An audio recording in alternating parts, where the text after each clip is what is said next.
So in this lesson, we're going to look at what the difference is if you're using integrated payroll within QuickBooks or in contrast to using another third party where you have to do a manual journal entry.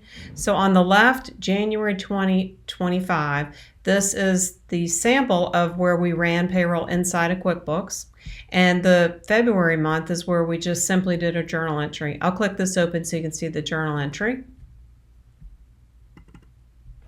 And I just did round numbers to match up with the amount that was deducted from the checking account, just to show the payroll information. There may be some fees and so forth that they took out, but I was just trying to keep it focused on payroll. You've got your gross wages, your Social Security, your FUTA, your SUTA, workers' comp, and checking. As you can see, I didn't enter any customer names in. It just would take a long time if I had to break all that out. So generally, this is how it's done when people are using other products.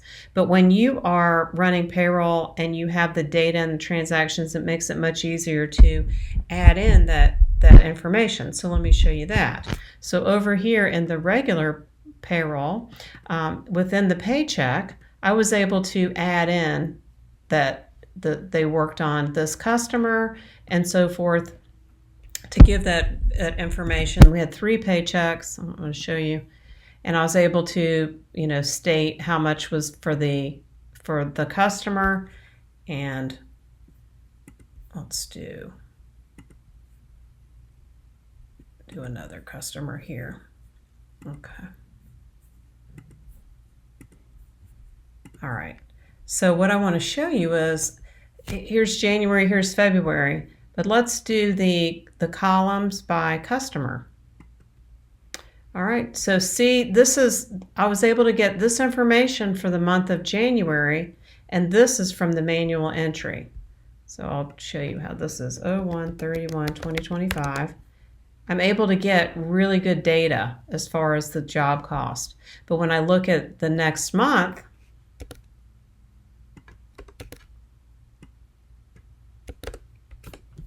I don't get that unless I go to a lot of trouble in that journal entry, because it's real easy to do it within the transaction, but it's not so easy to do in the journal entry. It can be done. It just takes more bandwidth, more consulting time, or more time on your half if you're doing it.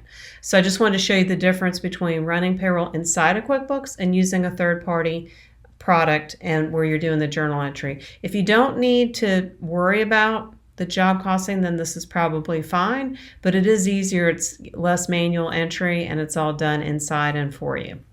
And that is the conclusion of our lesson on how to enter in payroll when using another product.